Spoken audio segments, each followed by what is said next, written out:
Pertama dan yang utama, mari kita bersyukur kepada Allah Subhanahu wa taala karena betapa banyak nikmat dan anugerah yang telah Allah berikan kepada kita semua, sehingga kita dapat melangkahkan kaki melaksanakan kewajiban kita di rumah Allah yang dimuliakan ini.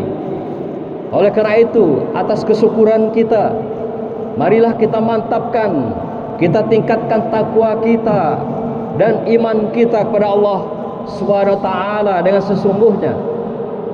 Wujud syukur kita adalah memantapkan kualitas, meningkatkan kualitas ketakwaan kita pada Allah, melaksanakan segala apa yang diperintahkan dalam kehidupan kita, meninggalkan apa yang dilarang di dalam kehidupan kita di sepanjang tarikan napas dan langkah-langkah kehidupan yang kita jalani.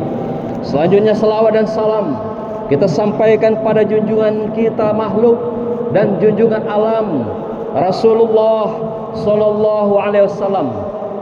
Insyaallah dengan menyampaikan selawat dan salam, kita akan mendapatkan wasilahnya, akan mendapatkan syafaatnya kelak di yaumil akhir, ketika kita tidak ada pertolongan satupun dari makhluk kecuali pertolongan Allah Subhanahu wa taala dan syafaat Rasulullah sallallahu alaihi wasallam. Hadirin yang dimuliakan Allah, sidang Jumat yang berbahagia, izinkan kami pada kesempatan berbahagia ini sebagai khatib menyampaikan khutbah yang singkat dengan judul Panggilan Haji sebagai kewajiban umat Islam. Hadirin yang berbahagia, banyak sekali kita mendengar pernyataan dari umat Islam yang menunda keberangkatan haji, yang melalaikan keberangkatan haji, bahkan juga tidak mau melakukan kewajiban haji ini. Sehingga bahasa-bahasa ungkapan yang mereka katakan bahwa mereka belum dipanggil oleh Allah Subhanahu wa taala, mereka belum diundang oleh Allah Subhanahu wa taala, mereka belum diserukan oleh Allah Subhanahu wa taala. Apakah demikian halnya dalam kenyataannya terhadap umat Islam yang ada di muka bumi ini? Dalam sirah Ibrahim sudah dijelaskan dalam sebuah hadis, bahkan juga ada yang mengatakan ini adalah hadis qudsi, bahwasanya terjadi dialog antara Allah dan pada Nabi Ibrahim dan Nabi Ismail putranya. Wahai Ibrahim, setelah engkau nanti melakukan inovasi, melakukan rehab Ka'bah Baitullah ini, maka undanglah, maka serulah umatmu, serulah umat Islam di seluruh bagian, baik umat engkau yang sekarang ada dan umatmu setelah yang nanti ketika muncul setelah masa Rasulullah. Apa dijawab oleh Nabiullah Ibrahim alaihissalam yang mengatakan, mana mungkin ya Allah, aku akan menyerukan umat Islam ini akan berhaji ke Baitullah ini. Rasul dibantah oleh Allah, lalu dikatakan oleh Subhanahu wa taala, wahai Ibrahim, tugas engkau adalah menyerukan, tugas engkau adalah mengundang, tugas engkau adalah menyampaikan, tugas engkau adalah memproklamasikan. Nanti yang akan membawa, yang menyampaikan langsung ke hati sanubari setiap umat Islam di dunia ini, aku yang menetapkan pada mereka. Artinya undangan itu sudah disampaikan sejak pada Nabi Ibrahim alaihissalam kepada kita semua. Kalau kita hitung Nabiullah Muhammad sallallahu alaihi wasallam 15 abad yang silam, sedangkan Nabi Muhammad kepada Nabi Ibrahim 2000 tahun, berarti 20 abad. Artinya 35 abad undangan, panggilan mulia ini, seruan mulia ini telah dikumandangkan oleh Nabiullah Ibrahim alaihissalam yang diperintahkan oleh Allah Subhanahu wa taala. Maka itu ayat yang kami bacakan tadi, wa azin fin nasi bil hajj, di mana pembuka ayat ini mengatakan, dan serulah manusia untuk mengerjakan haji. Persis sama apa perintah yang diberikan pada Ibrahim dengan ayat yang diturunkan dalam surah Al-Had ini, ayat 27 ini, yang juga disampaikan pada Rasulullah sallallahu alaihi wasallam. Menurut mufassir At-Tabari dan Ibnu Katsir, ayat ini mengungkapkan bahwasanya Allah telah mengundang kita. Allah sudah memanggil kita. Allah sudah menyerukan sejak Nabiullah alaihissalam, dan dipertegas kembali oleh Rasulullah sallallahu alaihi wasallam setelah Nabiullah Ibrahim alaihissalam. Maka itu ayat yang berikutnya diperjelas dalam surah Ali Imran ayat 97, dikatakan walillahi 'alan nasi hijjul baiti man istata'a ilaihi sabila. Dan kewajiban manusia terhadap Allah adalah melaksanakan haji ke Baitullah, yaitu bagi orang-orang yang mampu menempuh perjalanan menuju ke sana. Kalau tadi ayat pertama kami bacakan, Al-Hajj ayat 27 adalah merupakan undangan, himbauan, seruan dan panggilan Allah yang mulia kepada kita semua, yang dikumandangkan sejak Nabiullah Ibrahim alaihissalam, diulang kembali oleh Rasulullah sallallahu alaihi wasallam. Ayat ini Ali Imran 97 menegaskan bahwa ibadah haji itu adalah kewajiban. Jadi sudah diundang, bahkan juga sudah diwajibkan pada kita semua.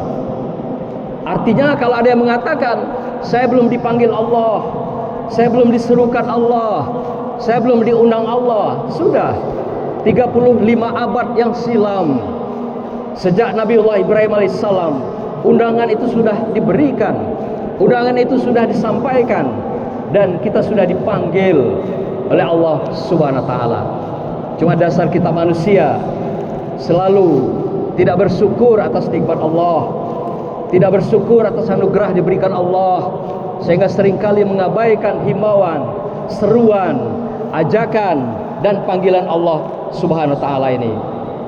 Oleh karena itu hadirin berbahagia, orang-orang yang memenuhi panggilan Allah ini, orang-orang yang dipanggil dengan kesadaran menjawab panggilan Allah ini, labbaik Allahumma labbaik, aku datang ya Allah, aku datang memenuhi panggilanmu.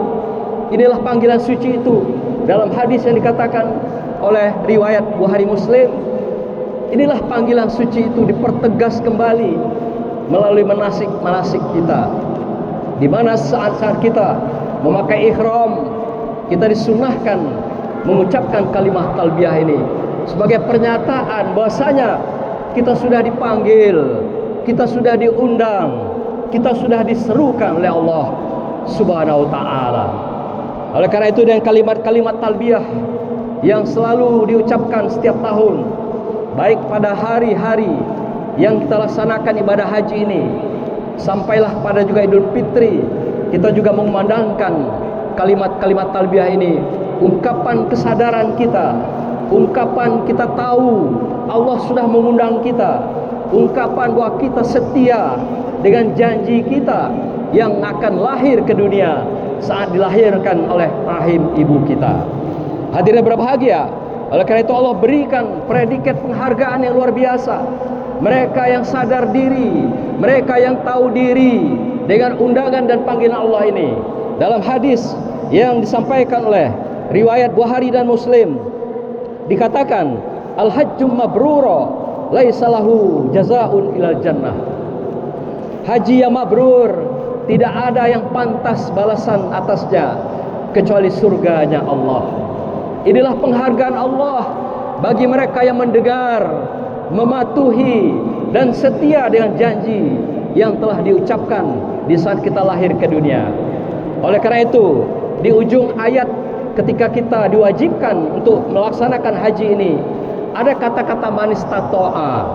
Di sini adalah kata kunci, yaitu bagi mereka yang berkemampuan, istito'ah. Para mufassirin mengatakan, At-Tabari dan Ibnu Katsir mengungkapkan kesanggupan dalam hal ini atau kekuatan kita di dalam melaksanakan panggilan ini adalah kekuatan, kemampuan lahir dan batin. Di samping adalah kemampuan finansial. Karena bagaimanapun lahir dan batin kita kuat, tapi tidak didukung oleh kemampuan finansial, biaya untuk melaksanakan haji tentu juga mustahil kita sampai ke tanah suci. Inilah yang dikatakan oleh beberapa mufassirin kita. Oleh karena itu, kita pasanglah niat kapan kita akan melaksanakan haji. Sekarang bisa dengan menabung sedikit demi sedikit sampai pada akhirnya nanti kita mendapatkan seat untuk mendapatkan keberangkatan haji. Walaupun masanya sudah ditetapkan sekian lama sampai 20 tahun, ada yang 30 tahun lebih, tetapi ketika kita memasang niat kita untuk mencapai tujuan ke tanah suci, insya Allah niat kita langsung dicatat oleh Allah SWT. Sekiranya kita wafat di dalam niat yang sudah kita tetapkan, insya Allah kita akan ditetapkan sudah sebagai seorang haji yang mabrur di sisi Allah Subhanahu wa taala. Daripada kita tidak pernah pasang niat untuk berhaji dalam sepanjang hayat atau umur kehidupan kita. Hadirin yang dimuliakan Allah, demikianlah khutbah singkat yang disampaikan pada kesempatan ini. Semoga semua kita mulai memasang niat agar kita juga disampaikan insyaallah oleh Allah Subhanahu wa taala. Dengan niat akan ada ikhtiar usaha kita, dan Allah insyaallah bukakan pintu-pintu rezeki untuk mencapai niat kita itu.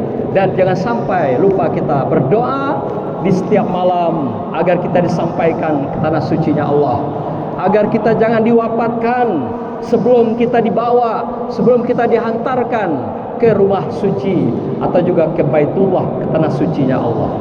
Demikianlah hadirin yang berbahagia. Barakallah. A'udzubillahi minasyaitonirrajim. Bismillahirrahmanirrahim. Wal asri innal insana lafi khusr illal ladzina amanu wa 'amilus solihati wa tawassaw bil haqq wa tawassaw bis sabr. Barakallahu li wa lakum fil Qur'anil azim wa nafa'ani wa iyyakum bima fihi minal ayati wa zikril hakim wa taqabbala minni wa minkum tilawatahu innahu was-sami'ul alim. Aqulu qawli hadza wa astaghfiruhu innahu huwal ghafurur rahim.